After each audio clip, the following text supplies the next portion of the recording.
As the World Cup kicks off, many of the big names in women's soccer are notably absent from the international competition because of knee injuries, namely ACL tears. That includes U.S. Soccer's Catarina Macario and Kristen Press, England's Leah Williamson and Beth Mead, and Netherlands striker Vivian Miedema, and many more. As Amna Nawaz reports from Los Angeles, it's part of what some are calling an epidemic among female athletes from the professional level all the way down to youth sports.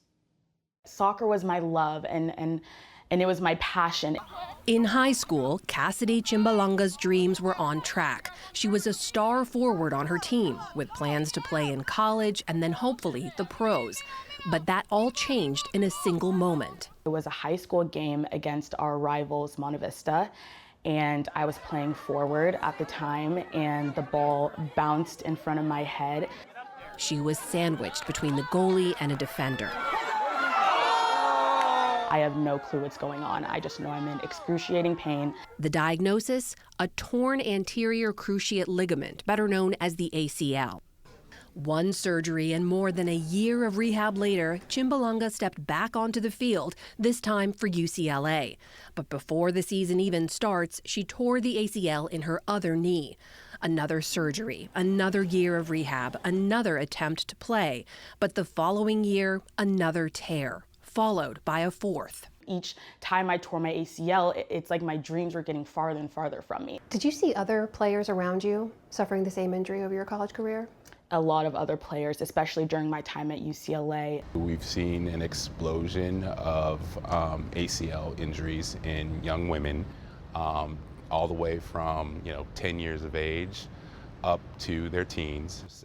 As an orthopedic surgeon and team doctor for UCLA and the Los Angeles Lakers, Dr. Christopher Jones sees multiple ACL tears every week. It's not uncommon to some of these girls to already come in at the high school level to our collegiate team at UCLA and already have had an ACL reconstruction. Girls who play multiple sports in high school have about a 10% chance of an ACL injury. The highest risk sports are soccer, basketball, and lacrosse, sports where athletes tend to cut and pivot. And with more girls and women playing sports than ever before, doctors are seeing more injuries. But female athletes are about 4 times more likely to experience an ACL tear than their male counterparts.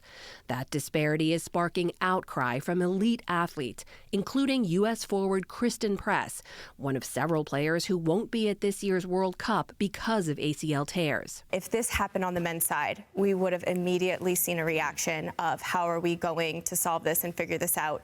U.S. soccer star Megan Rapinoe's had 3 ACL tears over her career. I kind of think that a lot of the injuries that we're seeing is due to the increase in schedule, and obviously we're playing a lot more games, we're traveling a lot more with like a fraction of the resources that we really need to have to perform at the highest level. I mean, what will it take? We hear from the highest levels of play, some people saying if this was happening on the men's side, if we saw these numbers, this would have been solved by now. Do you agree with that? Women definitely need better resources at the team level to try and dedicate to the injury prevention programs. I think we certainly are getting better at putting our finger on some of the risk factors that we can fix. Some of the risk factors have to do with anatomy. Here you can see the ACL. The ACL is a ligament that helps stabilize the knee. One wrong move and it can tear. And this is the end of the ACL ligament, which is torn off the top of the femur. Researchers have found that less muscle strength in the hamstrings, glutes, and core, and even the size of the notch where the ACL sits, likely make women more prone to ACL tears. Others are exploring whether hormones could play a role. The problem with all of those risk factors is there's very little we can do about them. Physical therapist Holly Silvers-Granelli and one of her colleagues designed a soccer warm-up program that focuses on what athletes can control. One of the major mechanisms for ACL injury happens during change of direction, so cutting, pivoting, and decelerating. So we implemented all of those types of movements into the program so that athletes could get comfortable with them. The exercises help athletes develop muscle memory to move more safely and strengthens parts of their body that support the ACL. The result? a reduction in ACL injuries by up to 88%. So why are ACL tears still so pervasive? Part of the problem is that the compliance or the adherence to these types of programs is poor. Clear, clear, clear. Preventing ACL injuries is personal for Allie Mueller, who coaches the Predators Girls Lacrosse Club in New York.